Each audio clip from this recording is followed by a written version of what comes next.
Selamat datang kembali di episode lain Truth Matter, Kebenaran Penting. Saya Matthew Sanche bersama Mackenzie Drebit. Kita akan melanjutkan pembahasan kita terakhir kali. Berbicara tentang naga, binatang, dan episode kali ini adalah tentang nabi palsu. Ya, kita kehabisan waktu sebelumnya. Jadi kami memutuskan untuk terus lanjut saja. Kami memotong episodenya. Dan kami tinggal melanjutkan tepat di mana kita berhenti pada topik nabi palsu dalam Wahyu 16. Jadi jika Anda punya pertanyaan tentang di mana kita berada dalam urutan ini, Anda boleh kembali ke episode pertama Negara Gereja, tonton itu. Kemudian episode terakhir, kita membahas naga dan binatang dari Wahyu 16. Dan kita sadari bahwa Alkitab memberitahu kita persis siapa kekuatan ini. Dan sejarah telah menunjukkan melalui banyak tulisan Protestan, yaitu bahwa setan adalah naga dan ular dalam Kejadian dan Wahyu. Dan binatang, kita telah identifikasi dalam Wahyu 16 dan Wahyu 13 bagian pertama sebagai kepausan. Ya, dan sebagai catatan, episode pertama dari itu adalah Amerika Agen Setan. Jadi itu bagian pertama, dan sekarang kita berada di bagian ketiga, berbicara tentang topik yang sama.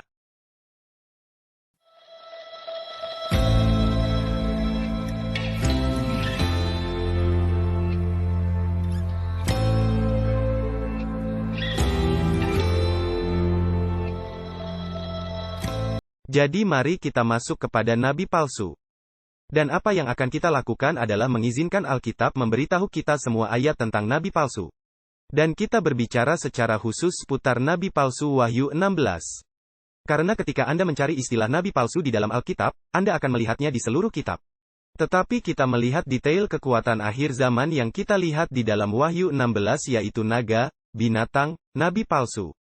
Jadi kita akan membaca dengan cepat semua ayat di mana kita melihat nabi palsu disebutkan dan mulai memperkirakan beberapa rincian dari itu. Jadi kita akan mulai di Wahyu 16 ayat 13,14 seperti yang kita lakukan di episode sebelumnya. Untuk memberi kita garis dasar dan kemudian kita berlanjut dari sana. Wahyu 16 ayat 13, dan aku melihat dari mulut naga dan dari mulut binatang dan dari mulut nabi palsu itu keluar 3 roh najis yang menyerupai katak. Itulah roh-roh setan yang mengadakan perbuatan-perbuatan ajaib. Dan mereka pergi mendapatkan raja-raja di seluruh dunia. Untuk mengumpulkan mereka guna peperangan pada hari besar Allah yang Maha Kuasa. Itulah ayat pertama kita melihat nabi palsu. Ayat kedua kita melihat nabi palsu adalah Wahyu 19 ayat 20. Maka tertangkaplah binatang itu dan bersama dengan dia nabi palsu, yang mengadakan tanda-tanda di hadapannya. Yang mana ia menyesatkan mereka yang telah menerima tanda binatang itu dan yang telah menyembah patungnya. Keduanya dilemparkan hidup-hidup ke dalam lautan api yang menyala-nyala oleh belerang. Itulah ayat kedua, kita melihat nabi palsu. Ayat terakhir yang kita lihat adalah dalam Wahyu 20 ayat 10. Dan iblis, yang menyesatkan mereka, dilemparkan ke dalam lautan api dan belerang. Yaitu tempat binatang dan nabi palsu itu. Jadi, saya pikir apa yang perlu kita identifikasi terlebih dahulu, adalah bahwa nabi palsu selalu terhubung dengan binatang dan atau naga. Nabi palsu tidak pernah berdiri sendiri ketika kita melihatnya dalam keadaan akhir ini. Nabi palsu juga diidentifikasi sebagai pendorong utama tanda binatang dan patung binatang. Jadi komponen-komponen nubuatan utama dari patung dan tanda ini tidak dapat terjadi tanpa partisipasi nabi palsu. Dan nabi palsu itu juga selalu menjadi bagian dari binatang dan naga. Entitas-entitas ini selalu bersama begitu kita melihatnya dalam keadaan terakhir 3 serangkai ini. Ya, ini adalah persatuan 3 serangkai. Kita memiliki naga, binatang, nabi palsu. Mereka adalah satu dalam pikiran dan roh sebagaimana Tuhan itu sendiri. Mereka memiliki tujuan yang sama. Mereka memiliki maksud yang sama, dan mereka berakhir sayangnya di tempat yang sama, yang Alkitab katakan berada di lautan api. Jadi mereka ini bukanlah orang-orang baik pada akhirnya. Tetapi disitulah kaitannya dengan mereka sebagai nabi palsu. Karena apakah nabi itu? Itulah seseorang yang menyatakan hal-hal yang akan terjadi. Tetapi mereka juga seseorang yang berbicara tentang tema-tema Alkitab. Ini orang-orang yang religius. Ini bukanlah semacam hal yang buruk atau bahkan kekafiran. Ini adalah seseorang yang mengakui suatu bentuk kekristenan, tetapi itu palsu. Jadi ada 3 ayat di mana kita melihat nabi palsu ini sehubungan dengan persatuan 3 serangkai ini. Dan saya pikir ketika kita mulai menarik komponen dari apa yang ada di dalam ayat-ayat ini, kita melihat bahwa nabi palsu didefinisikan oleh mujizat-mujizatnya yang menipu, bukan? Jadi dalam Wahyu 16 ayat 14 dikatakan, itulah roh-roh setan yang mengadakan perbuatan-perbuatan ajaib. Wahyu 19 ayat 20 berkata, dengan dia nabi palsu, yang telah mengadakan tanda-tanda di hadapannya, yang menyesatkan mereka yang telah menerima tanda dari binatang itu. Jadi, nabi palsu ini dan mujizat-mujizat yang menuntun pada penipuan orang, ini semua adalah satu dan sama. Sekarang, karena kita hanya melihat nabi palsu disebutkan di 3 ayat ini, dan itu memberi kita informasi bahwa dia akan bersama setan dan kepausan. Karena kita telah mengenali naga dan binatang itu, jadi kita menyadari kekuatan ketiga ini. Anda tahu, 2 kekuatan pertama adalah kekuatan yang telah ada untuk waktu yang sangat lama. Kepausan telah ada selama hampir 2000 tahun dan naga telah ada sejak penciptaan, pada dasarnya. Ya, pada dasarnya sejak awal penciptaan, karena dia juga makhluk ciptaan, bukan? Jadi sekarang kita bisa mulai mengatakan, di mana lagi kita bisa menemukan informasi lebih tentang nabi palsu ini? Dan salah satu kaitan utama yang kami inginkan bagi orang-orang yang menyaksikan ini, adalah bahwa nabi palsu di Wahyu 16, 19, dan 20 adalah sama dengan binatang kedua dari Wahyu 13. Saya akan ulangi lagi. Nabi palsu dari ayat-ayat lain dalam Alkitab, dalam kitab Wahyu, adalah sama dengan binatang kedua dari Wahyu 13. Dan kita akan melihat lebih dekat akan hal ini. Ini adalah pokok yang sangat penting yang perlu kami tekankan dan yang perlu dipahami orang-orang. Karena ketika kita pergi dari kitab Daniel ke kitab Wahyu, kita melihat semua kekuatan yang berbeda ini. Kita harus mampu menyadari dan memahami siapa entitas yang sama yang sedang dibicarakan. Jadi jika kita memahami dan mampu menunjukkan bahwa pribadi ketiga ini, atau entitas ketiga dalam persatuan 3 serangkai ini adalah sama dengan binatang kedua dalam Wahyu 13. Maka itu mengubah segala sesuatunya. Itu mengubah banyak hal. Dan disitulah banyak orang keliru sebab mereka tidak tahu siapa yang sebenarnya sedang dibicarakan. Tetapi begitu Anda tahu, maka Anda dapat melihat peta jalan yang sangat jelas ini. Dan Wahyu 13 memberi kita peta jalan yang indah ini. Ini memberi kita rincian besar tentang rencana naga, apa peran binatang pertama itu, dan apa peran nabi palsu itu. Jadi mari kita lihat, bagaimana kita bisa tahu bahwa nabi palsu ini adalah sama dengan binatang kedua yang kita lihat di Wahyu, mulai dari Wahyu 11. Kita akan membandingkan 2 ayat di sini. Keduanya yaitu Wahyu 19 ayat 20, yang menggambarkan nabi palsu. Dan Wahyu 13 ayat 14 yang menggambarkan binatang kedua ini. Dan apa yang akan Anda perhatikan adalah seperti terlihat di layar. Melihat kepada gambaran ciri-ciri yang berbeda dari kedua kekuatan ini. Anda lihat dalam Wahyu 19 ayat 20 bahwa nabi palsu ini menyesatkan dengan tanda-tanda.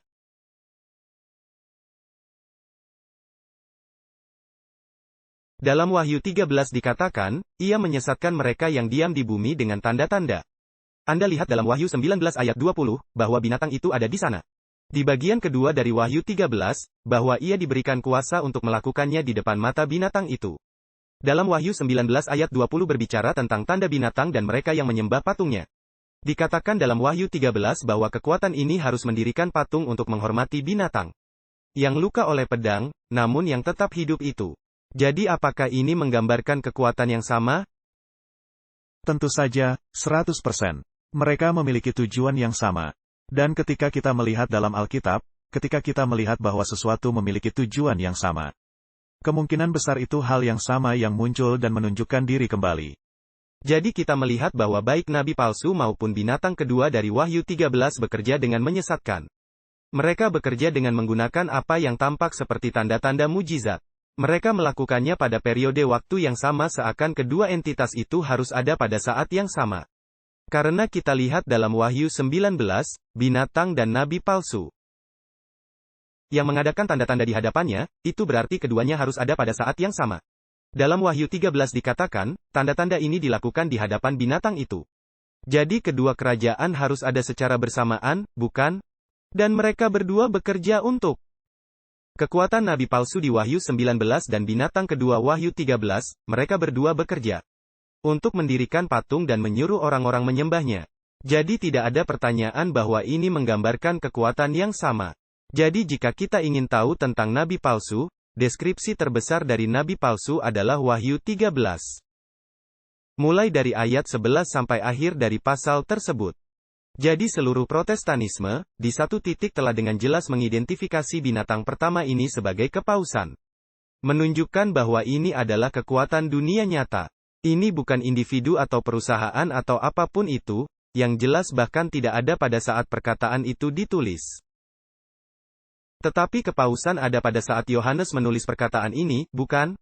Jadi kita melihat bahwa karakteristik-karakteristik ini ketika kita menariknya. Mereka sebenarnya tidak mungkin berlaku untuk satu individu, melainkan untuk kerajaan secara keseluruhan. Jadi mari kita menggali lebih dalam catatan Wahyu 13 ini. Dan mulai mengekstrak apa yang kita bisa tentang nabi palsu ini. Dan membandingkannya dengan binatang pertama yang kita lihat dalam Wahyu 13. Jadi di sini kita akan mengambil dari Wahyu 13 dan mulai dari ayat 11. Dan kemudian kita akan membaca 11, 12, 13, 14 dan 15. Dikatakan, dan aku melihat seekor binatang lain keluar dari dalam bumi. Dan bertanduk dua sama seperti anak domba dan ia berbicara seperti seekor naga. Dan seluruh kuasa binatang yang pertama itu dijalankannya di depan matanya. Ia menyebabkan seluruh bumi dan semua penghuninya menyembah binatang pertama, yang luka parahnya telah sembuh. Ia mengadakan tanda-tanda dahsyat, bahkan menurunkan api dari langit ke bumi di depan mata semua orang. Ia menyesatkan mereka yang diam di bumi dengan tanda-tanda yang telah diberikan kepadanya di depan mata binatang itu. Ia menyuruh mereka yang diam di bumi, supaya mereka mendirikan patung untuk menghormati binatang yang luka oleh pedang, namun yang tetap hidup itu. Dan dia memiliki kuasa untuk memberikan nyawa kepada patung binatang itu. Sehingga patung binatang itu berbicara juga. Dan bertindak begitu rupa, sehingga semua orang, yang tidak menyembah patung binatang itu, dibunuh. Jadi kita memiliki beberapa simbol di sini. Dan kami ingin merincikannya dan Anda akan melihat dengan sangat cepat semua keterkaitan yang ada. Sekarang, saya ingin menyimpang sebentar di sini, sedikit menyinggung sisi lainnya. Dan kita tidak punya banyak waktu untuk membahas ini. Tapi dalam ayat pertama di sana, yaitu ayat 11. Dikatakan, aku melihat seekor binatang lain keluar dari dalam bumi. Jadi, ada bumi. Dan saya pikir kita telah membicarakan hal ini sebelumnya, bahwa laut mewakili daerah berpenduduk. Dan bumi mewakili daerah yang tidak berpenduduk. Ditambah, itu juga muncul setelah binatang pertama ini menerima luka parahnya. Ini, kita tidak punya waktu untuk membahasnya sekarang. Tetapi ada nubuatan yang berhubungan dengan binatang pertama atau kepausan. Yang mengatakan dengan tepat jumlah tahun kepausan akan memerintah. Yaitu dari tahun 538 Masehi hingga tahun 1798 Masehi. Ketika sesungguhnya Perancis datang dan mengakibatkan luka yang mematikan. Mereka menawan Paus dan dia meninggal di penjara. Dan itu pada dasarnya mengambil kekuatan politik dari kepausan. Jadi mereka menerima luka ini. Dan itu berakhir pada tahun 1798. Jadi sekarang kita punya sedikit petunjuk kapan kita dapat melihat binatang berikutnya atau nabi palsu ini muncul. Yaitu semestinya muncul pada tahun 1798. Dan Matt, jika Anda ingin melanjutkan beberapa simbol lainnya, saya hanya ingin menyinggung ke sana. Bukan untuk masuk ke pokok besar, tapi saya kira itu penting untuk ditunjukkan.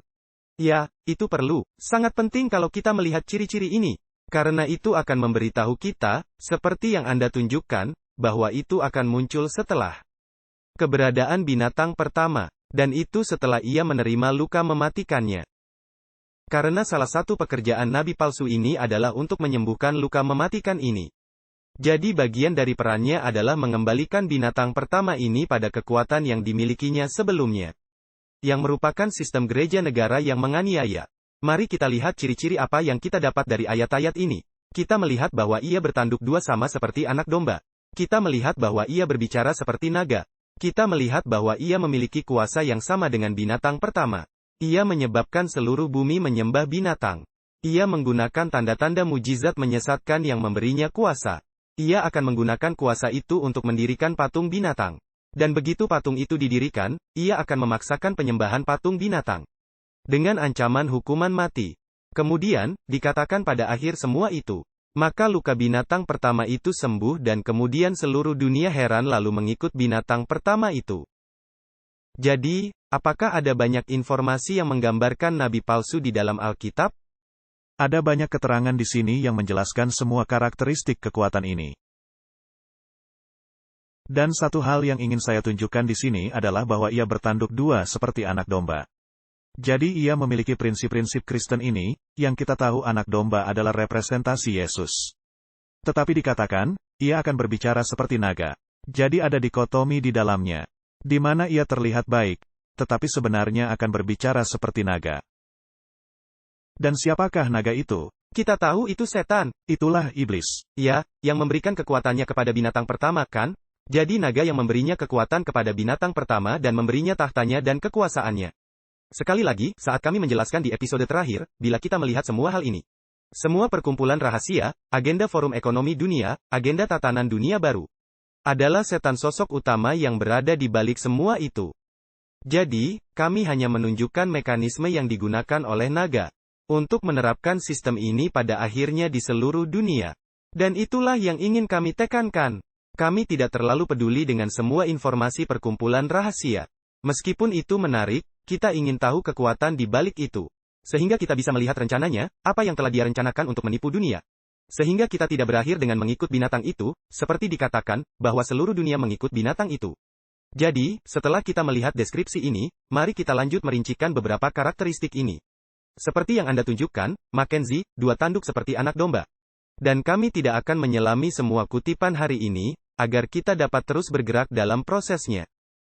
Tetapi ini adalah kebebasan sipil dan agama. Jadi di Amerika, pada saat pendiriannya, merupakan satu-satunya negara di dunia yang menganut kebebasan sipil dan agama ini. Dan seperti yang saya nyatakan dalam 2 episode terakhir, bahwa itu dapat diringkas lebih jauh ke republikanisme dan protestanisme sebagai dasar pembentukan negara. Jadi kebebasan sipil didasarkan atas republikanisme, dan kebebasan beragama didasarkan atas protestanisme. Dan inilah rahasia kekuatan Amerika. Jadi inilah dua tanduk seperti anak domba. Tetapi dikatakan bahwa ia berbicara seperti naga, seperti yang Anda katakan, ada dikotomi antara memiliki hak-hak dan kebebasan individu ini sebagai dasar pemerintahannya dan dasar kebebasan beragamanya. Tetapi pada kenyataannya, saya ingin membaca kutipan ini dari Great Kontroversi. Amerika juga berbicara seperti naga menjelang awal dari permulaannya. Sekarang, saya ingin menyela. Ketika kami mengatakan republikanisme, kami tidak merujuk kepada Partai Republik. Saya hanya ingin mengklarifikasi itu. Bahwa kami tidak mengatakan, itu Partai Republik atau Partai Demokrat. Kami berbicara tentang struktur dari negara Amerika adalah republikanisme. Jadi jangan mengambil itu di luar konteks. Kami tidak mempromosikan partai di sini. Ya, kami tidak terlalu peduli dengan kedua sisi tersebut. Ini benar-benar tidak relevan. Kami hanya menunjuk pada mekanisme, sekali lagi, yang akan digunakan dan telah digunakan setan. Untuk mewujudkan hal-hal ini dan apa yang Tuhan izinkan terjadi dalam arus waktu ini. Jadi, ia berbicara seperti naga, berbicara seperti setan. Mari kita baca kutipan ini. Dikatakan, tanduk-tanduk binatang seperti anak domba dan suara naga dari lambang itu. Menunjukkan kontradiksi hebat antara pengakuan dan praktek bangsa yang dilambangkan Amerika. Berbicara, suatu bangsa adalah tindakan kekuasaan legislatif dan yudikatifnya. Ini menarik, karena Wahyu 16 mengatakan, dari mulut naga, dari mulut binatang, dari mulut nabi palsu. Dan di sini kita melihat mulut yang berbicara adalah kekuasaan legislatif dan yudikatif. Oleh tindakan seperti itu, ia akan berdusta kepada prinsip-prinsip kebebasan dan kedamaian yang telah ditetapkannya sebagai landasan kebijakannya. Ramalan bahwa ia akan berbicara seperti naga dan menggunakan seluruh kuasa binatang yang pertama itu. Dengan jelas meramalkan pengembangan roh intoleransi dan penganiayaan yang ditunjukkan oleh bangsa-bangsa yang dilambangkan oleh naga dan binatang yang seperti macan tutul itu. Jadi meskipun Amerika didirikan pada prinsip-prinsip ini, ia berbicara seperti naga dalam persoalan penindasan dan perbudakan di permulaan Amerika. Dan pada akhirnya, ia akan memiliki semua kekuatan binatang pertama sebelumnya. Jadi ciri ketiga yang kita lihat adalah kekuatan yang sama dari binatang pertama sebelumnya terjadi. Sekarang, kita telah melihat cukup luas, kekuatan yang dimiliki Roma sebagai binatang pertama. Adalah kenyataan bahwa ia memiliki sistem negara gereja yang bersatu. Jika Anda punya pertanyaan tentang itu, mundur ke episode sebelumnya dan tonton ulang. Amerika, Agen Setan, bagian 1. Karena kita ada di bagian 3 sekarang. Dan Anda akan melihat, bahwa tidak diragukan, alasan mengapa ia punya semua kekuatan dan kuasa untuk menganiaya ini. Karena ia menyatukan gereja dan negara. Jadi izinkan saya bertanya kepada Anda, Mackenzie, dapatkah nabi palsu itu seorang individu? Jika binatang kedua dan nabi palsu itu adalah sama, dan binatang kedua punya kuasa yang sama dengan binatang pertama sebelumnya, yang menggambarkan lebih dari 1000 tahun dominasi negara gereja. Bagaimana mungkin satu individu memenuhi syarat untuk memiliki semua kuasa binatang pertama sebelumnya? Bisakah seorang individu memegang kekuasaan 1000 tahun penganiayaan negara gereja di tangan mereka? Ya, Anda tahu, salah satu hal utama yang harus kita sadari ketika mempelajari Alkitab adalah Alkitab tidak terlalu berfokus pada individu, tetapi berfokus pada sistem dan pemerintahan seluruh kerajaan. Karena raja yang memerintah pada saat itu, sebenarnya mereka hanya melambangkan dan mewakili yang lebih besar yaitu kerajaan yang mereka pimpin. Dan itu bisa berubah, presiden berganti, perdana menteri berganti, tetapi kerajaan tetap sama. Jadi ketika berbicara tentang nabi palsu, ini bukanlah berbicara tentang seseorang. Karena ada rentang waktu yang terlalu besar di sini. Ada terlalu banyak yang terdampak di sini. Ini bukan seorang individu tunggal. Sesungguhnya, itu akan menjadi keluar dari konteks, dari definisinya yaitu bahwa mereka melambangkan kerajaan. Dan ini adalah entitas yang lebih besar yang akan mempengaruhi banyak hal. Karena juga dikatakan bahwa itu akan mempengaruhi seluruh dunia pada akhirnya. Di mana satu orang, sepertinya itu agak sulit dilakukan oleh satu orang. Bahkan Alexander Agung pun tidak berhasil mencapai tujuan itu dalam totalitasnya. Jadi tidak mungkin itu individu. Dan orang berkata, bagaimana dengan manusia durhaka? Nah, manusia durhaka mewakili suatu tahta dari satu orang di sepanjang zaman. Jadi tahta paus, yang digantikan oleh banyak orang. Tetapi siapapun yang bertahta adalah seorang manusia durhaka, mewakili keseluruhan sistem yang lebih besar. Jadi bahkan dalam kasus manusia durhaka, kita masih melihat raja dari sebuah kerajaan. Bahwa selama masih ada tahta raja itu, seorang individu akan mengisi tempat itu untuk memerintah kerajaan itu. Jadi salah satu alasan penting, mengapa kami ingin menghubungkan nabi palsu dengan binatang kedua. Karena kita tidak perlu menebak apa itu binatang dalam nubuatan Alkitab. Itu tentu adalah kerajaan. Jadi saat kita melihat bahwa itulah binatang kedua dalam Wahyu 13. Dan ia punya semua kekuatan binatang pertama. Ini semua adalah hal-hal yang mendiskualifikasi Obama atau Paus, atau individu siapapun hari ini. Sebagai nabi palsu, yang merupakan, dan bahkan binatang kedua dari Wahyu 13. Seperti yang kita lihat, sejumlah orang membuat kesalahan ini, dan saya yakin itu sepenuhnya kesalahan yang jujur.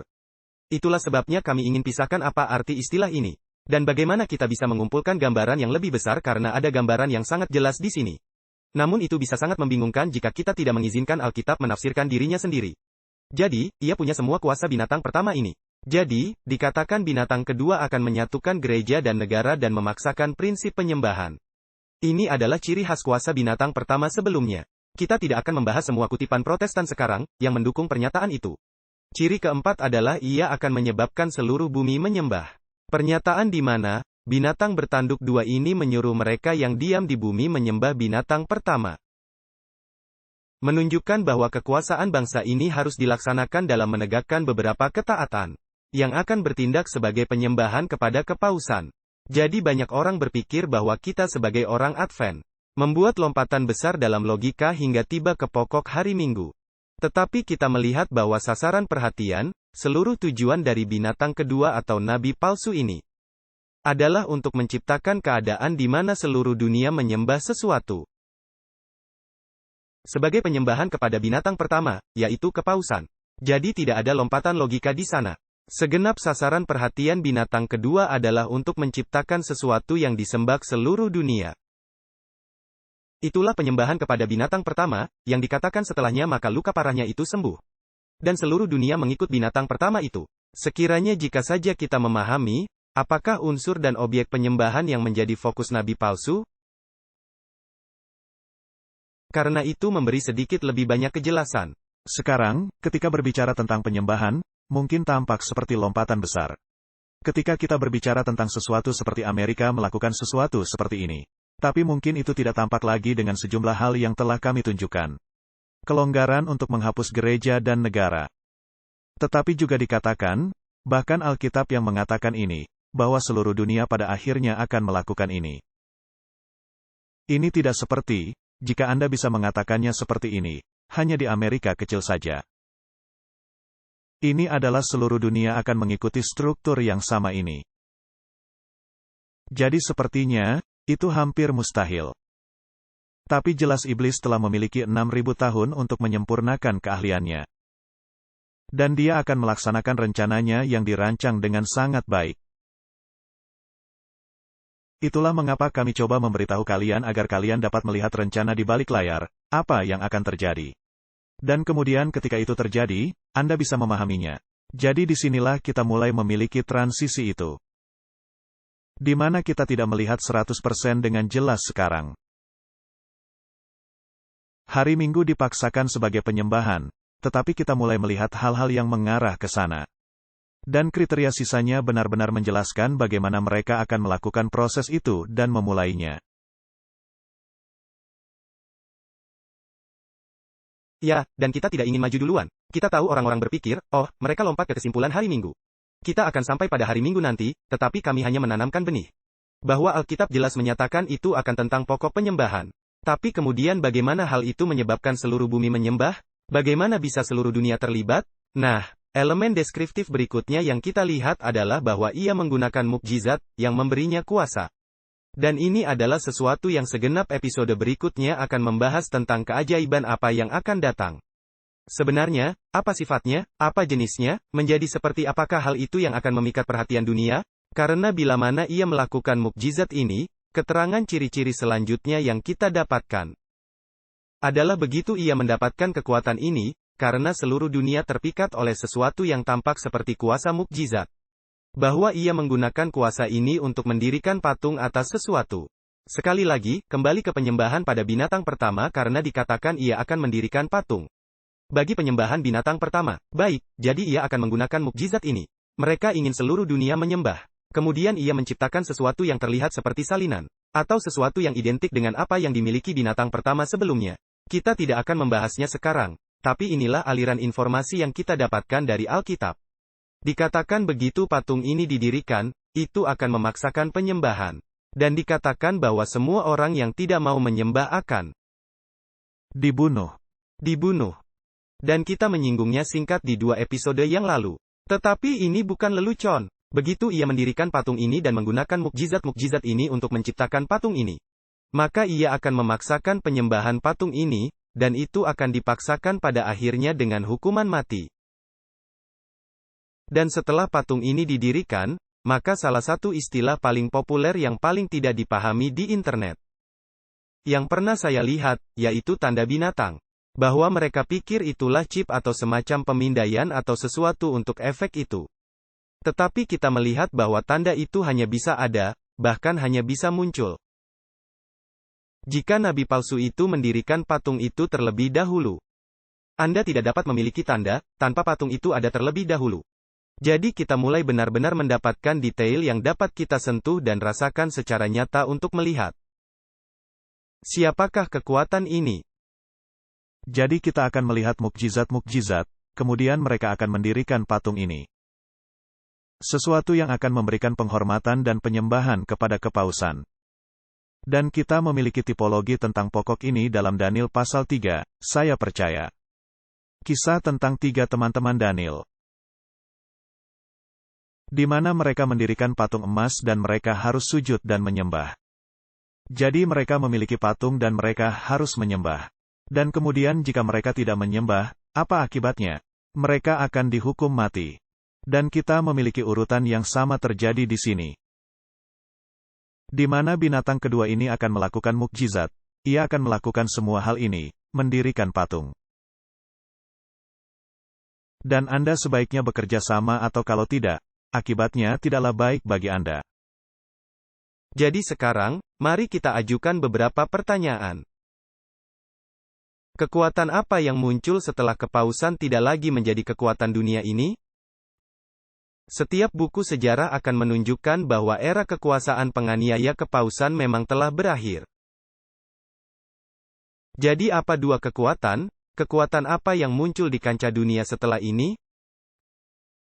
Dan ya, kita punya banyak negara saat ini. Tapi sungguh, apa kekuatan yang mencabut kuasa kepausan? Itu adalah Perancis. Dan kemudian ada Amerika yang sedang bangkit tepat pada waktu itu. Dan satu-satunya yang berasal dari daerah yang tidak berpenghuni. Jadi ada dua yang utama. Ya, ada negara-negara lain yang muncul juga kemudian di kekuatan dunia ini. Tetapi revolusi Perancis adalah hal yang menyebabkan kepausan. Menghentikan kemampuannya untuk melakukan apa yang dilakukannya, atau luka mematikan. Tapi kemudian ada negara lain, Amerika Serikat, yang juga muncul sebagai kekuatan dunia yang berkembang pada waktu yang sama. Jadi saat kita mencoba membedakan siapa yang sedang dibicarakan, kita benar-benar hanya memiliki dua opsi yang akan memenuhi syarat. Untuk fase awal ini, yaitu siapa kekuatan dunia yang bangkit setelah kepausan. Dan tentu saja, orang mungkin menjawab Perancis, karena itulah kekuatan yang mencabut paus dari kursi kekuasaan. Namun kita memiliki lebih banyak keterangan untuk membantu kita menentukan mana dari dua opsi ini. Baik, kekuatan apa yang memiliki dua tanduk seperti anak domba?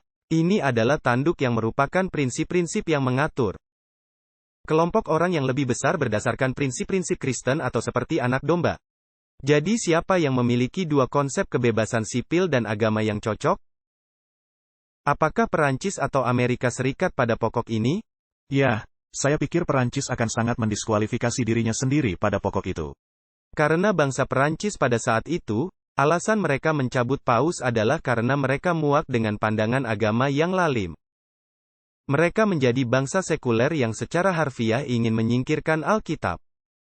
Ada beberapa orang Perancis, orang-orang yang tercerahkan pada saat itu yang mengatakan, Anda tahu, kekristenan akan punah pada suatu saat di masa depan.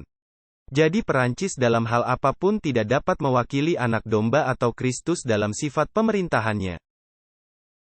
Dan tepat pada saat itulah revolusi Perancis terjadi. Disitulah Dewi Pertimbangan muncul. Dan itu sama sekali tidak ada hubungannya dengan kekristenan. Jadi mereka mendiskualifikasi diri mereka sendiri untuk menjadi kandidat yang tepat untuk posisi ini. Benar sekali. Dan bahkan saat kita pergi lebih jauh lagi dari lini masa sejarah. Siapa yang telah menjadi bangsa paling kuat di bumi saat ini? Apakah Perancis atau Amerika? Saya akan mengatakan bahwa itulah Amerika. Saya akan mengatakan itu jauh dibandingkan dengan Perancis. Kekuatan global yang di dunia saat ini menjadi puncak dari rantai makanan. Nah, orang bisa berdebat bangsa semantik dalam hal ini. Tapi kita melihat ini, itu adalah negara Republik Protestan. Bahwa tak ada orang sekuler yang akan mengatakan, orang katakan itu tidak didirikan sebagai negara Kristen. Kita akan berbicara tentang Freemason dan semua hal ini. Kita akan singgung nanti, tetapi prinsip-prinsipnya didasarkan pada konsep Protestan, sebab mengangkat hak dan kebebasan individu. Hati nurani bebas individu untuk memilih bagaimana mereka menyembah. Semua hal itu adalah prinsip seperti Kristus atau seperti anak domba. Jadi dengan pertanyaan kedua, kita dapat melihat bahwa Amerika Serikat memisahkan diri dari kelompok. Dan sekarang kita melihat bahwa hari ini, ia duduk di posisi kekuasaan ini. Orang lain telah mengidentifikasi Inggris dan Jerman dan semua yang bangsa-bangsa lainnya. Bukan sebagai Amerika dalam menggenapi peran ini. Tetapi tidak satu pun dari mereka dapat menandingi karakteristik yang akan kita lihat sebagai bangkit setelah kepausan, menjadi kekuatan dunia saat ini berdasarkan prinsip-prinsip seperti Kristen. Kemudian memiliki alat untuk menciptakan pertobatan agama untuk membuat bakti penyembahan yang kita lihat. menciptakan sesuatu yang dikenal dengan patung binatang. Jadi, Amerika tampaknya cocok dengan semua kualifikasi. Dan itu juga cocok dengan cara yang sama digambarkan dalam Wahyu 19 ayat 20 sebagai nabi palsu. Karena itu terlihat bagaikan entitas Kristen seperti anak domba bertanduk dua. Tetapi itu sebenarnya adalah nabi palsu. Karena pada akhirnya, ia berbicara seperti naga. Ya, dan saya telah melihat beberapa komentar yang mengatakan, oh, serangan lain untuk Amerika. Ngomong-ngomong, saya orang Amerika. Saya dibesarkan di Amerika, saya tinggal di Kanada sekarang. Tetapi saya tetap akan menjadi orang Amerika. Dan bukan minat saya untuk menyerang suatu tempat yang memiliki pengaruh positif yang begitu indah. Bagi begitu banyak orang dan memberi mereka begitu banyak kesempatan dan kualitas hidup. Anda tahu, konsep kelas menengah sangat berterima kasih kepada Amerika, dalam porsi besar. Sebab sebagian besar negara berisikan entah si kaya atau si miskin. Dan Amerika menciptakan ruang di antaranya, di mana Anda bisa punya kehidupan yang nyaman. Atap di atas kepala Anda, tanpa takut penganiayaan. Jadi ada banyak hal indah tentang Amerika. Itulah sebabnya Alkitab menggambarkannya memiliki dua prinsip seperti anak domba. Ada banyak hal baik, tetapi sayangnya, ia memiliki elemen naga yang ujungnya berakhir di dalamnya, menyatukan dunia ini. Dan beberapa pemujaan penyembahan terhadap kepausan. Kita belum melihat itu, tapi sekedar menyimpulkan dari apa yang kita lihat dalam Wahyu pasal 13 yang kita lihat. Jadi sekarang, kita mulai mendapatkan gagasan yang cukup bagus tentang siapa persatuan tiga serangkai ini. Semuanya adalah kekuatan yang lebih besar dari satu individu manusia normal. Mereka adalah kerajaan dalam bentuk kepausan dan Amerika Serikat dengan entitas lain yaitu setan sendiri. Dalam episode berikutnya, saat kita melihat mukjizat, kita akan melihat perannya dalam semua ini. Saat ia memainkan peran yang sangat menonjol dan sangat terlihat dalam hal penipuan terakhir ini. Tetapi sekali lagi, untuk melihat aktor utama siapa yang berada di balik rencana ini. Mari kita kembali dan memahami apa yang diinginkan naga dalam semua ini. Kita tahu para pemainnya, kita tahu mereka bekerja sama. Kita melihat binatang pertama dan kedua. Atau binatang dan nabi palsu bekerja sama melakukan semua hal ini. Tetapi apa yang sebenarnya iblis inginkan? Mari kita kembali dan melihat interaksinya dengan Yesus. Selama pencobaan yang dia alami di padang gurun dalam Matius 4 ayat 8-9. Jadi dalam Matius 4 ayat 8-9 kita akan melihat akhir permainan bagi setan. Dan kita harus menjaga ini berakar di dalam pikiran kita karena akan ada banyak rupa angin pengajaran aneh menerpa di sekitar mencoba membingungkan kita. Sebab itulah tujuan setan untuk membingungkan kita. Dan menciptakan kondisi di mana kita tidak bisa membedakan yang asli dan palsu. Tetapi jika kita berakar pada apa yang dia inginkan, dan kita tahu itu, dan kita tahu metode dan taktiknya. Yah, oleh karunia Tuhan, kita mungkin dapat membantu diri sendiri dan membantu orang lain. Melewati penipuan yang akan datang ini. Jadi Matius 4 ayat 8, dan iblis membawanya pula ke atas gunung yang sangat tinggi. Dan memperlihatkan kepadanya semua kerajaan dunia dengan kemegahannya. Dan berkata kepadanya, semua itu akan kuberikan kepadamu, jika engkau sujud menyembah aku.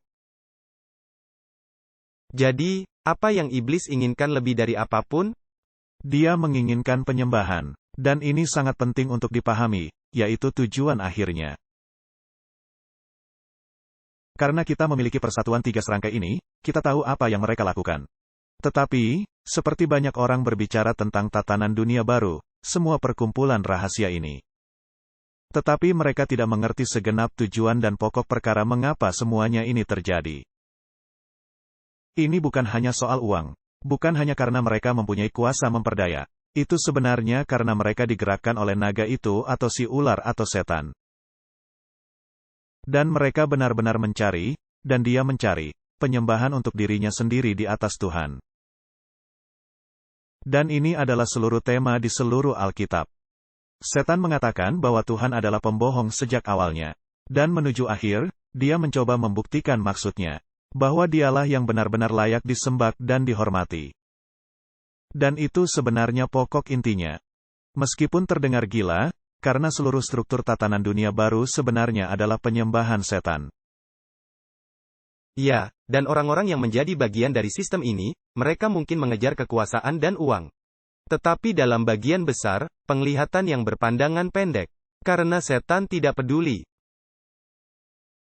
Dia sebenarnya bahkan tidak. Dia juga tidak ingin sekedar seperti penyembahan biasa. Dia tidak menginginkan Anda untuk menyembahnya melalui alam atau melalui hal-hal lain. Di sini, ia berdiri bersama Kristus. Dan ada beberapa orang berkata kalau setan itu bukanlah makhluk nyata seperti Anda dan saya. Lalu, dengan siapa Kristus berinteraksi? Siapa yang bertanya langsung kepadanya untuk melakukan ini? Dia entitas yang sangat nyata. Dan saya katakan, salah satu muslihat terbesar iblis untuk hati dan pikiran seseorang adalah membuat Anda berpikir dia tidak ada. Dia memang ada. Dia berinteraksi dengan Yesus. Dia tidak hanya mengatakan bahwa dia bisa memberinya semua kerajaan dunia. Tapi dia berkata, aku akan memberikan semuanya padamu. Karena beberapa orang berpikir tujuannya adalah hanya menguasai dunia ini. Benar, dalam arti tertentu. Tetapi tujuan sebenarnya di balik bahkan memiliki kerajaan dunia ini, objeknya hanyalah penyembahan. Seakan, Yesus, aku akan berikan semua yang Adam berikan kepadaku saat dia jatuh. Karena saat itulah setan mengambil kekuasaan sebagai raja dunia ini. Penguasa bumi, bisa dikatakan. Tapi dia katakan, aku akan berikan itu sebab aku tidak peduli akan itu. Yang aku ingin adalah penyembahanmu. Dan pada akhirnya, seperti yang Anda katakan, Mackenzie, adalah dasar dari segala sesuatu yang dibuat sistem ini. Dan yang saya temukan sungguh gila adalah saat Anda melihat perkumpulan rahasia. Semua yang Anda dapati adalah sistem penyembahan yang memberitahu Anda bagaimana memperoleh hidup kekal. Ya, dan dia katakan dalam Alkitab, kita memiliki kutipan dari setan. Dia katakan, aku ingin menyamai yang maha tinggi. Aku ingin duduk di tahta Allah. Dan ini adalah segenap pertempuran, segenap pertentangan besar yang terjadi dari awal penciptaan. Sampai ketika kita dipulihkan dan dosa dilenyapkan sama sekali. Bahwa ia harus menggantikan Yesus. Ini adalah serangannya dan mencoba untuk mendapatkan penyembahan. Bahwa ia harus benar-benar berada di tempat Yesus bertahta. Mari kita lihat apakah itu sesuai dengan apa tujuan binatang dan nabi palsu. Karena kita melihat bahwa dia punya dua teman, binatang dan nabi palsu. Sekarang mari kembali ke Wahyu 13 dan menyusun beberapa ayat ini bersama-sama. Dan melihat apakah tujuan penyembahan setan cocok dengan apa peran dan tujuan binatang dan nabi palsu. Baik, Wahyu 13 ayat 12. Ini berbicara tentang nabi palsu. Dan seluruh kuasa binatang yang pertama itu dijalankannya di hadapannya. Ia menyebabkan seluruh bumi dan semua penghuninya menyembah binatang pertama. Baik, sekarang mari kita lihat Wahyu 13 ayat 3 yang menerangkan kepausan. Dikatakan, luka yang membahayakan hidupnya itu sembuh. Seluruh dunia mengikut binatang itu. Dan mereka menyembah naga itu. Jadi, setelah nabi palsu melakukan apa yang dilakukan, mendirikan patung dan menciptakan kondisi untuk tanda itu, maka seluruh dunia mengikut binatang pertama, lalu melakukan apa? Memimpin semua orang untuk menyembah naga, yang memberinya kekuatan dan tahta dan kekuasaan besar. Jadi siapa yang berada di kepala meja dan apa objek perhatian mereka? Itulah setan dan dia ingin penyembahan Anda. Dan satu-satunya alasan kepausan dan protestanisme Amerika. Kami terus mengatakan Amerika, tetapi aspek agama dari protestantisme Amerika, itulah yang bekerja. Segenap tujuan mereka adalah menciptakan kondisi sehingga Anda menyembah sistem yang salah. Dan setiap aspek dari apa yang terjadi di balik layar di dunia, bekerja menuju satu tujuan akhir dari sistem penyembahan dunia. Yang berfokus pada prinsip-prinsip apa yang diinginkan naga dan bukan apa yang Tuhan inginkan. Dan saya ingin menekankan bahwa seluruh dunia heran terus muncul. Anda lihat bahwa seluruh dunia heran lalu mengikut binatang itu dalam Wahyu 13 ayat 3. Dalam Wahyu 13 ayat 13 dikatakan, dan ia mengadakan tanda-tanda yang dahsyat. Bahkan ia menurunkan api dari langit ke bumi di depan mata semua orang. Dalam 2 Tesalonika 2 ayat 9 dikatakan, kedatangan si pendurhaka itu adalah pekerjaan iblis. Disertai perbuatan ajaib, tanda-tanda dan mujizat-mujizat palsu. Jadi, Amerika akan mendapatkan kuasa binatang pertama yaitu menyatukan gereja dan negara. Itu dilakukan melalui mukjizat yang menipu, yang akan kita bahas dengan sangat rinci di episode berikutnya. Yang menurut saya benar-benar akan mengguncang beberapa orang. Tapi itulah kebenaran. Jadi saudara-saudari, Tuhan memberi kita informasi ini karena suatu alasan. Kita seharusnya memahami ini. Jadi, mujizat-mujizat ini akan memberinya kuasa untuk menyatukan gereja dan negara. Dan kemudian begitu itu terjadi, itu menciptakan patung binatang di mana seluruh dunia masuk dalamnya. Pada akhirnya, kita lihat, ini adalah esensi dari satu sistem dunia yang akan datang. Banyak orang berpikir, kita akan punya satu pemerintahan dan satu agama dunia, tetapi bagaimana itu bisa terjadi? Kita sampai di sana melalui mujizat-mujizat palsu ini dan dengarkan, Tuhan memegang kendali. Ini bukan untuk mengangkat bahwa iblis punya semua kuasa ini dan sarana untuk melakukan hal-hal ini sendiri. Satu-satunya alasan dia mengizinkan semua ini terjadi, agar orang-orang serius tentang hubungan mereka dengan Yesus. Mereka serius mempelajari dan membuka firman dan serius menjadikan ini bagian penting kehidupan mereka. Sehingga mereka dapat melewati tempat ini. Tempat ini hanya untuk bertahan hidup, sayangnya. Untuk sampai ke tempat berikutnya di mana tak ada penyakit, tak ada kematian, tak ada kesedihan. Ke tempat yang berlangsung selamanya. Karena tempat ini berantakan. Dan kita dimaksudkan untuk pergi ke pembela kita, Yesus Kristus, dan berkata, tolong bantu aku melalui ini. Dan inilah upaya kita dengan rahmat-Nya untuk menunjukkan potongan-potongan bagaimana semua ini akan bersatu. Jadi mari kita lihat sekilas patung binatang itu. Karena sekarang kita tahu bahwa ini tentang penyembahan dan persatuan tiga serangkai ini akan bekerja secara harmonis untuk menciptakan kondisi ini bagi patung ini. Tapi, apakah patung ini? Sekarang saya akan mengutip kutipan dari buku Great Controversy. Dikatakan, agar Amerika Serikat dapat membuat patung binatang itu, kekuatan agama harus sedemikian rupa mengendalikan pemerintahan sipil, sehingga kekuasaan negara itu juga dapat digunakan oleh gereja untuk mencapai tujuan-tujuannya. Sekarang saya ingin kembali ke klip Lauren Bubet yang kita tonton di awal sekali. Apakah ini benar yang dia katakan? Bahwa kekuatan agama harus mengendalikan pemerintahan sipil, sehingga otoritas negara akan digunakan oleh gereja untuk mencapai tujuannya sendiri. Dia benar-benar mengatakan itu dengan kata-katanya sendiri. Ya, tidak ada yang mempertanyakan apa yang dia maksudkan. Dan itu sama persis dengan apa yang kita baca di sini. Dan kita harus menyadari sesuatu. Patung ini terhubung dengan tanda, bukan? Jadi, masing-masing akan membantu kita mendefinisikan satu hal lain. Jadi ada patung yang sedang didirikan yang mana itu akan menentukan tanda binatang itu. Jadi patung dan tanda ini adalah satu dalam esensi yang sama. Jadi itu memberi kita sedikit koneksi di sana, ketika melihat kepada definisi. Dan saya pikir penting bahwa kami mencoba untuk menunjukkan bahwa kata-kata pada halaman Alkitab keluar dari kertas ke dalam kehidupan nyata, ke dalam narasi. Dan kami berharap bahwa kami cukup awal di depan kurva, sebut saja. Bahwa saat ini sampai ke mereka yang tidak tahu hal-hal ini, meski kami tahu ada banyak yang sudah tahu. Tetapi bagi mereka yang tidak tahu, mereka mungkin berkata, ya, tidak ada yang berbicara tentang gereja dan negara begitu. Tidak ada mukjizat terjadi di manapun. Kepausan memang ada di sana. Tetapi di Eropa, mereka tidak benar-benar mempengaruhi hidup saya sama sekali. Nah, itu semua akan berubah. Dan alasan mengapa baik untuk memahami ini sekarang adalah, agar ketika itu berubah, kepala Anda tidak berputar berkata, apa yang terjadi? Mukjizat, ya ampun, dan nanti kita akan membahas seperti apa mukjizat itu. Saudara-saudari, ini akan menjadi tipuan yang menyesatkan. Sekiranya mungkin, bahkan orang-orang pilihan, seperti dikatakan Alkitab. Bahkan orang-orang pilihan pun tertipu, jika mungkin. Tetapi itu tidak akan karena mereka mengerti ini akan datang sebelum itu terjadi. Dan mereka punya alat. Mereka menantikannya. Ya, tepat sekali. Ini seperti, bagaimana Anda bisa tahu seseorang masuk ke rumah Anda, menunggu untuk menyakiti Anda di rumah. Tapi itu seperti, seseorang datang sebelumnya berkata, hei, ada seseorang di rumahmu. Dia menunggumu, dia menunggu di pintu belakang. Jika kamu pulang, dia akan menangkap dan membawamu. Tetapi karena Anda sudah tahu ini, Anda akan dapat membawa polisi dan Anda akan dapat lolos dari ancaman. Karena Anda tahu itu akan terjadi. Sekarang Anda tidak takut, Anda siap. Itulah tepatnya yang kita coba lakukan di sini dan mempersiapkan tidak hanya diri sendiri dengan hal-hal ini. Tetapi membantu orang lain mempersiapkan diri juga. Jadi yang aneh dari semua ini adalah di mana kondisi sekarang. Saya menyimpan artikel ini mungkin 3 atau 4 minggu lalu, mungkin 1 atau 2 bulan lalu. Di mana ada jajak pendapat Gallup baru-baru ini di Amerika Serikat yang menyatakan, semakin sedikit orang di Amerika Serikat sekarang memandang Alkitab sebagai firman Tuhan sungguhan. Rekor terendah 20% orang Amerika mengatakan Alkitab adalah firman Tuhan sungguhan. Turun dari 24% terakhir kali pertanyaan itu diajukan pada tahun 2017. Dan setengah dari posisi yang pada puncak titik tertinggi di awal 80-an, 1984 dan 1980.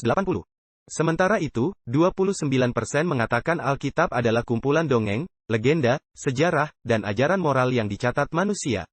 Mackenzie, apa itu dongeng dan legenda? Apakah mereka nyata? Tidak, itu tidak nyata. Dan sebenarnya, lucunya, dongeng dan legenda berasal dari kekafiran, yang merupakan kebalikan dari apa yang sedang kita bicarakan. Ya, jadi orang-orang mencampur adukan dongeng dan legenda, yang pada dasarnya berarti tidak nyata. Jadi ini menandai untuk pertama kalinya secara signifikan lebih banyak orang Amerika yang memandang Alkitab sebagai yang tidak diilhami secara ilahi. Daripada sebagai firman Tuhan sungguhan. Persentase terbesar, 49%, memilih alternatif tengah, kira-kira sejalan dengan tahun-tahun sebelumnya. Jadi kita melihat hampir tampak seperti trennya adalah semakin sedikit orang yang melihat Alkitab. Semakin sedikit orang yang menerimanya secara penuh, kita menyebutnya sola scriptura, Alkitab saja. Sebagai catatan sejarah yang benar dan nyata tentang sejarah dunia. Dan di mana itu dahulu, di mana sekarang, dan kemana arahnya.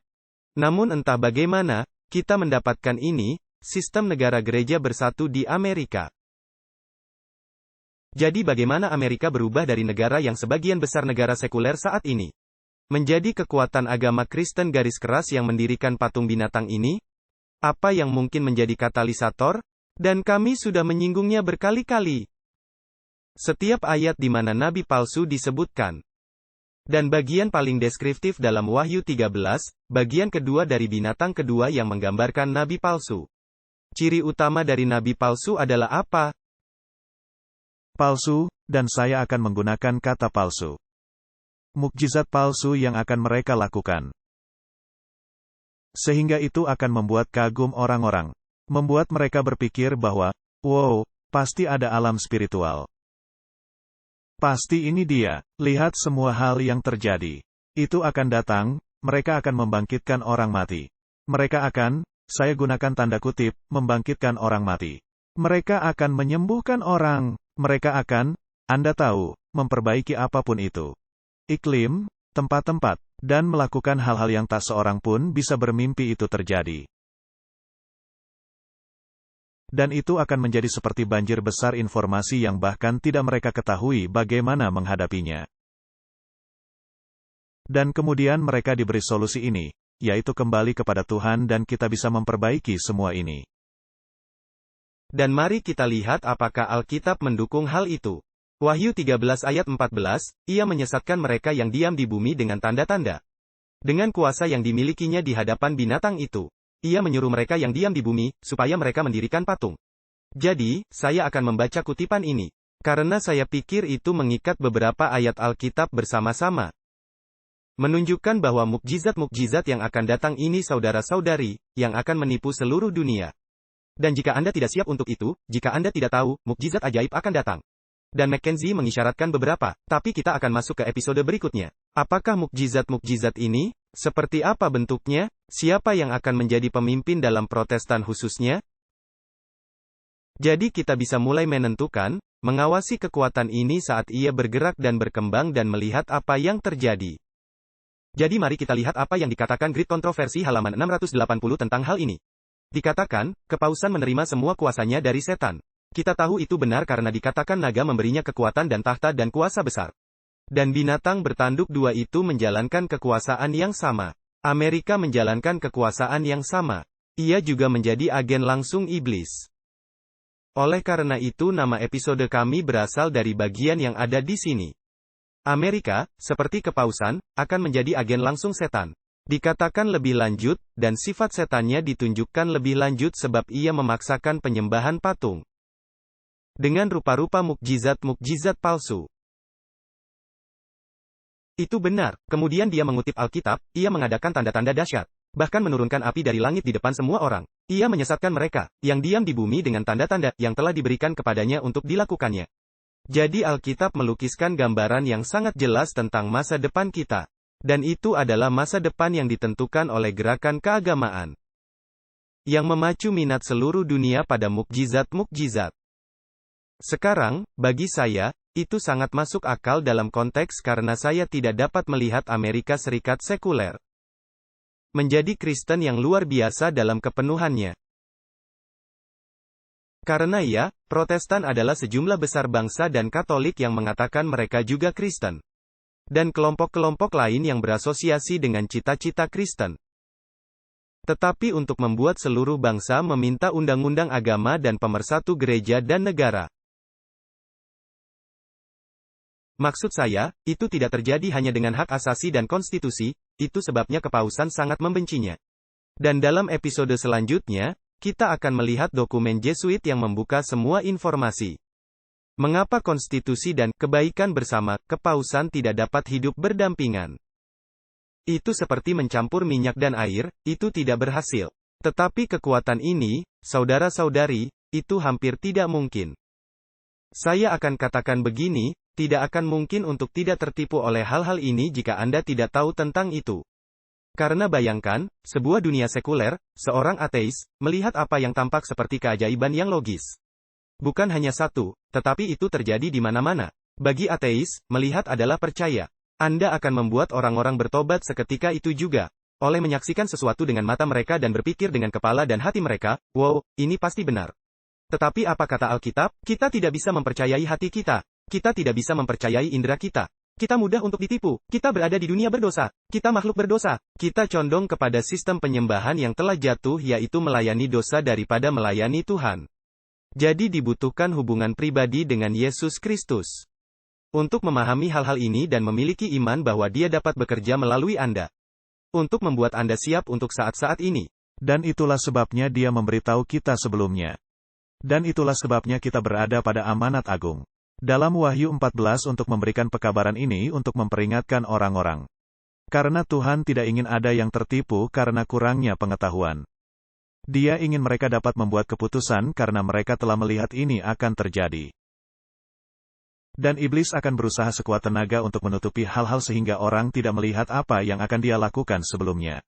Tapi itulah mengapa kami di sini. Itu sebabnya kami menyampaikan ini sehingga Anda dapat melihat. Hei, akan ada mukjizat-mukjizat yang terjadi, tetapi itu tidak akan berasal dari Tuhan. Akan ada hukum penyembahan yang dipaksakan untuk mencoba memperbaiki semua masalah di Amerika. Tetapi itu juga bukan rencana Tuhan, karena Tuhan tidak memaksa siapapun. Jadi kita perlu waspada dan kita perlu melihat jebakan yang benar-benar diletakkan, jerat-jerat ini, di dalam. Prinsip yang hampir tampak seperti prinsip anak domba. Dan kami melihat perang terjadi antara naga dan umat sisa. Pada akhirnya, Anda akan berada di salah satu dari dua kubu itu. Tidak ada di tengah-tengah, dan juga tidak ada bagian sela-sela dalam semua ini. Dikatakan seluruh dunia akan terlibat. Seluruh dunia akan mengikut binatang itu. Dan satu-satunya cara Anda bisa menjadi bagian dari umat sisa adalah jika Anda memenuhi kriteria umat sisa. Yaitu mereka yang menaati perintah-perintah Allah dan memiliki iman Yesus. Memiliki kesaksian Yesus yang merupakan roh nubuat. Jika hal-hal itu bukan bagian dari dialog rutin Anda di dalam gereja Anda dan di dalam hidup Anda. Ciri-ciri itu, iman Yesus, nubuatan, dan hukum Allah, perintah-perintah Allah. Tidak mungkin memenuhi syarat untuk menjadi bagian dari kelompok umat sisa. Jadi inilah mengapa kita harus membuka buku dan menggali saat kita mencari harta karun yang terkubur untuk memahami komponen-komponen ini. Dan jika kita sudah memahami hal-hal ini, maka presentasi ini dimaksudkan untuk memperkuat iman Anda. Untuk melihat bahwa hal-hal ini mulai membuahkan hasil. Dan di episode berikutnya, kita akan menyeberang ke yang tingkat lain dari ini untuk menunjukkan kepada kalian jenis mukjizat apa yang akan datang, karena itu akan menjadi luar biasa dalam jumlah penipuannya. Tetapi Tuhan memiliki kuasa, Dia memegang kendali. Dan Dia akan memberikan umat sisanya kekuatan dan bantuan untuk mengimbangi gerakan ini juga. Jadi jangan takut, jangan khawatir. Biarlah bebannya ringan, beban Yesus itu ringan. Jika Anda mengalami masalah batin dengan ini, pergi kepadanya, minta tuntunan Roh Kudus dan pengampunan. Tuhan tidak akan meninggalkanmu, Dialah Bapa kita, Dia Bapa yang baik, jadi, kita bersyukur untuk itu. Mackenzie, saya bersyukur dapat berbagi informasi ini dengan Anda dan berbagi ini dengan orang-orang. Dan saya menantikan untuk melakukannya lagi dengan Anda segera. Dan Tuhan memberi kita alat untuk dapat membedakan mujizat-mujizat palsu ini dari mujizat-mujizat sejati. Jadi kita tidak dibiarkan untuk menebak-nebak di sini. Dia memberi kita semua informasi yang kita butuhkan sehingga. Dan kita akan membahas beberapa hal ini di episode berikutnya. Baik, ini mukjizatnya. Tapi bagaimana kita tahu itu bukan mukjizat yang asli? Bagaimana kita tahu bahwa ini adalah mukjizat palsu? Kita akan membahas semua hal ini. Jadi terima kasih banyak semuanya telah menyaksikan. Tuhan memberkati. Pastikan bahwa Anda mempelajarinya sendiri. Bahwa Anda penjaga yang dengan setia memberitakan firman kebenaran. Dan suka, bagikan, dan berlangganan. Kita perlu menyampaikan pekabaran ini kepada sebanyak mungkin orang. Karena kita ingin orang-orang tidak tertipu oleh hal-hal yang akan datang. Sehingga mereka dapat bersiap juga. Dan saudara-saudari, kami membaca komentar kalian, jadi tetaplah berkomentar. Terlibat satu sama lain dengan cara Kristus yang penuh hormat. Ingat, semua yang kita lakukan dicatat oleh surga. Jadi, mari bersikap seperti tabiat Kristus dan terlibat dalam dialog yang dapat meneguhkan diri sendiri dan orang lain. Kami sangat senang atas partisipasi dan keterlibatan Anda. Dan di sana bersama Anda saat kami membacanya di setiap video. Terima kasih banyak dan Tuhan memberkati.